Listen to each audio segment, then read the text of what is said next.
Pandit Jyotish. Future on your tips.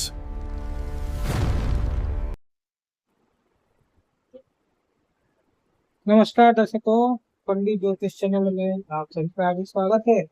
आज मैं आपको बताऊंगा एकादशी स्पेशल उपाय। कोई भी आप एकादशी हो, उजाले पक्ष की या अंधेरे पक्ष के अर्थात कृष्ण पक्ष या शुक्ल पक्ष कोई भी एकादशी हो, आप ये प्रयोग करेंगे तो आपको भगवान जैसा आप बन सकते हैं।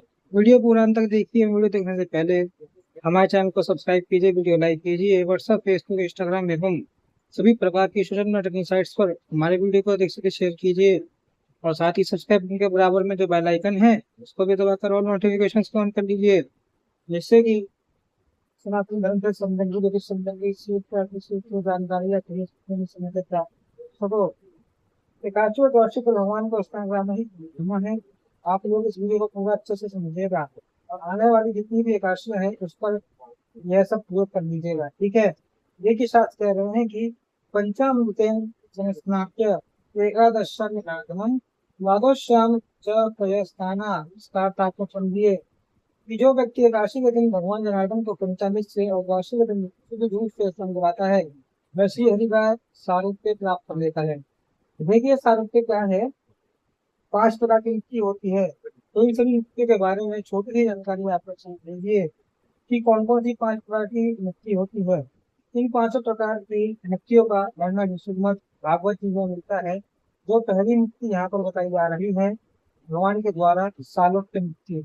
नाम से ही आपको पता चल जाएगा कि सालोक्य यानी भगवान के धाम में जाना, भगवान के लोक में रहना, यह सालोक्य मुक्ति है, ठीक है।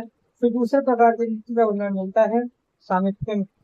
नाम से समझ जाएंगे आप लोग, सामीप्य यानी भगवान के नजदीक का सेवक बनते रहना, उनके आसपास पूरी तैयारी से रहना या उनका अंगत सेवक उनके रहना, यह हो गई सामीप्य मुक्ति। इस प्रकार की मुक्ति का वर्णन आता है सारूप्य मुक्ति।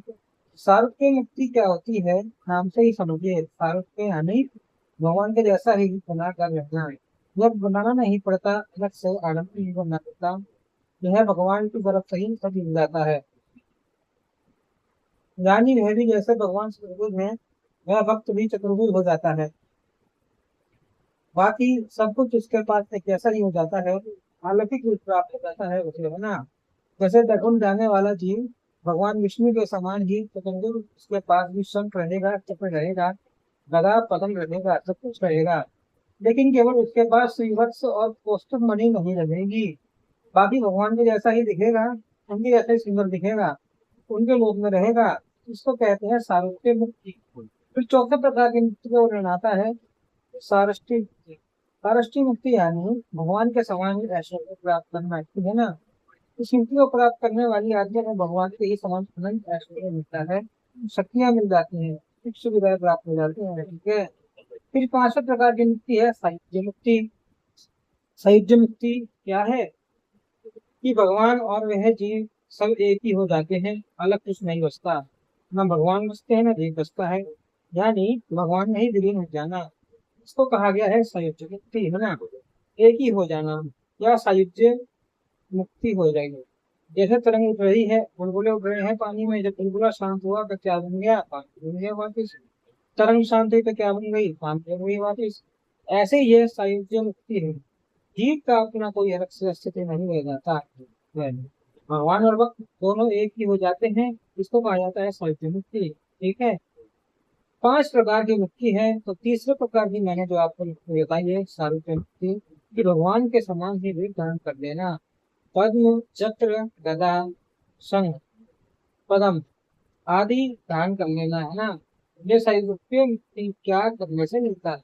एकादशी के दिन भगवान को पंचामृत से स्नान कराने से मिल जाता है और द्वादशी के दिन दूध से स्नान कराने से मिल जाता है। यह मैं आपको श्लोक पढ़कर सुना रहा हूँ, फिर से आप जब सुनिएगा। यह प्रथम पुराण से श्लोक आता है, ठीक है ना। पंचामृतेन संस्नाप्य एकादश्यां जनार्दनम् द्वादश्यां च पयस्नाना गर्भे सारूप्यमर्हते। ठीक है, बिल्कुल ही सरल प्रयोग है। एकादशी का व्रत जिस दिन आप रखना, उस दिन आप भगवान को स्नान करा देना। लेकिन यहाँ पर एक दुविधा और आ जाती है। कई बार क्या होता है ना कि एकादशी 2 दिन पड़ जाती है, तो दूसरे दिन वाली का हम लोग व्रत उपवास करते हैं, फिर में द्वादशी भी आ जाती है। तो कई लोगों को शंका होती है कि महाराज हम लोग पहले दिन तो हमसे तो नहीं, हम लोग पंचामृत से भगवान को स्नान कराएं और कौन से दिन दूध से स्नान कराएं। तो जिस दिन आप लोग व्रत उपवास करेंगे ना, उस दिन भगवान को पंचामृत से स्नान कराइए, उस दिन सूर्य काशी मानी जाएगी। और जिस दिन आपके व्रत का पारण होगा ना, उस दिन आपको भगवान को दूध से स्नान कराने चाहिए।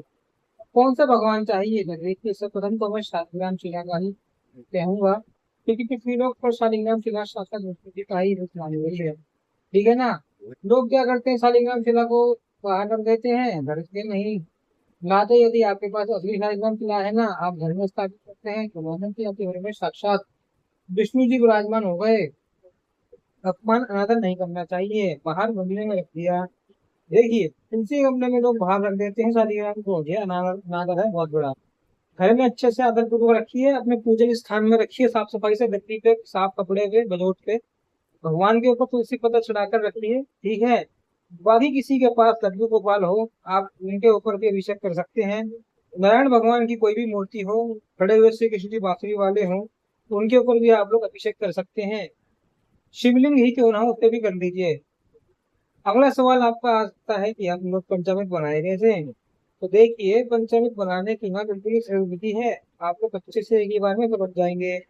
सबसे पहले तो मैं आपको बता दूं कि घी और शहद ये दोनों कभी भी एक मात्रा में नहीं मिलना चाहिए। आप कुछ भी कभी भी कहीं भी प्रयोग करें तो ठीक है ना। अनेक ग्रंथों में इसको मनाही किया गया है, तो ये मैंने आपको एक सावधानी के तौर पर बता दिया। बाकी पंचामृत कैसे बनाना है, हम लोग पूजन में बोलते हैं ना कि पयो भरी युतम जब मधु च शंकरायुतम पंचामृतम नयानीतम स्नानार्थम प्रतिवेहताम। ये भगवान की पूजा में हम लोग बोलते हैं, अथवा तो सुना ही होगा आप लोगों ने। तो देखिए सर्वप्रथम हमको क्या लेना है, सबसे ज्यादा जो अधिक मात्रा में होता है उसके अंदर दूध, दूध कौन सा, दूध कौआ दूध, कच्चा दूध होना चाहिए। ठीक है, कौआ ना हो, उबला हुआ ना हो ना। फिर उसके बाद दही, घी, फिर शहद, फिर उसके बाद शक्कर लेना, इसका भी प्रमाण है।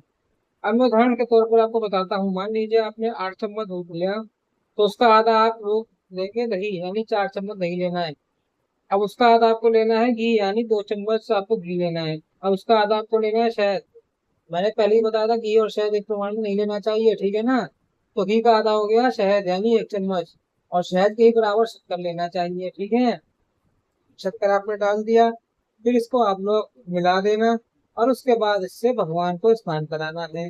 तो महाराज भगवान को स्नान कराने के लिए कौन सा मंत्र पढ़ना चाहिए, देखिए सबसे उत्तम में उत्तम पुरुष को माना गया है। ठीक है, सबसे उत्तम माना गया है क्योंकि यह वेद भगवान की स्तुति है। भगवान के लिए जो यह पुरुष का पाठ करना चाहिए, तो मैंने अपने कर रखा है, आप लोग सर्च कर लेना। गुरु सुख पंडित 34 पंडित आपको मिल जाएगा। सेटिंग में भी लिंक दे दूंगा, वही मिल जाएगा आपको। आप केवल चला लेना मोबाइल में, और उसके बाद चलता रहे और भगवान को आप चम्मच से स्नान कराते जाना, यह आपकी बहुत बड़ी साधना हो जाएगी। ठीक है। कब करना है ये, एकादशी के दिन करना है। कौन सी एकादशी, आने वाले जीवन में जितनी भी एकादशी है सभी एकादशी को आप कर सकते हैं, चाहे वो उजाले पक्षी हो, चाहे अंधेरे पक्षी हो, शुभ पक्ष या कृष्ण पक्ष कोई भी हो। ठीक है, दोनों में एकादशी आती है। फिर उसके बाद आप लोग का अगला प्रश्न होगा कि महाराज हम लोगों ने तो चलिए अभिषेक करवा दिया, फिर उसके बाद भगवान को अपने चरणों से भी धो दिया, अब यह जो पंचामृत बचा है उसको क्या हम लोग एकादशी के व्रत में पा सकते हैं, पारण कर सकते हैं या नहीं पा सकते। देखिए इसके ना दो मत आ जाते हैं, कई जगह पर मेरी चर्चाएं हुई तो कई जगह पर पता चला कि बिल्कुल आप लोग ये प्रसाद ले सकते हैं, लेकिन कई जगह पर भी आ जाता है कि शायद व्रत उपवास को नहीं ले सकते, तो अच्छा रहता है ना लें। अब दोनों मत मिलते हैं, जिसको जो उचित लगे वैसे उसका पालन करें। प्रसाद समझ के आप लोग चरणामृत ले सकते हैं, है ना। यदि आप नहीं लेना चाहते हैं, आपका निर्जल व्रत है, आपका हमेशा कई वर्षों का है कि हम निर्जल व्रत रखते हैं, तो शाम को ही जल लेते हैं, पारण करते हैं, तो उस परिस्थिति में आपको क्या करना कि जो वो पंचामृत है ना, हम लोगों ने पंचामृत से जो भगवान को स्नान करवाया, इस पंचामृत को आप कटोरी में, बर्तन में, अथवा तो हाथ में लेकर आप ऐसे माथे पर लगा लेना, यानी आपने उसे स्वीकार कर लिया है। ठीक है। तो अधिक मात्रा में हो गया हो पंचामृत, उसका व्रत उपवास नहीं है। अथवा तो जो लोग पान कर सकते हैं, पी सकते हैं, जो नॉर्मल खा पी रहे हैं उनके कोई ऐसा नियम नहीं है कि हम शाम को जब भी पीते हैं तो वे लोग ले सकते हैं उसको। ठीक है। यदि कोई और नहीं है आपके पास तो देव वृक्षों में आप लोग ये पंचामृत का डिस्ट्रीब्यूट कर सकते हैं। तुलसी जी हो गई, पीपल हो गया, बड़ हो गया, उसके अंदर भी आप लोग इस पंचामृत का पूजन कर सकते हैं। ठीक है, इतना आप लोग को समझ में आ गया। यह हो गई एकादशी के दिन वाली बात। ठीक है, अब पंचामृत को ना कभी भी तांबे के बर्तन में नहीं रखना चाहिए, इस बात का आप लोग ध्यान रखिएगा।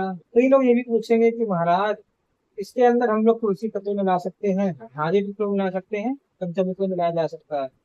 अब दूसरा यहाँ पर जो प्रयोग बताया जा रहा है कि द्वादशी के दिन भगवान के दूध से स्नान कराना है। ठीक है, तो कच्चा दूध लेना रहता है, कभी भी किसी भी पूजा पाठ में कच्चे दूध का ही उपयोग करना चाहिए। तो अगले दिन आप लोग कच्चे दूध सती शुद्ध के माध्यम से आप लोग स्नान कराते हैं।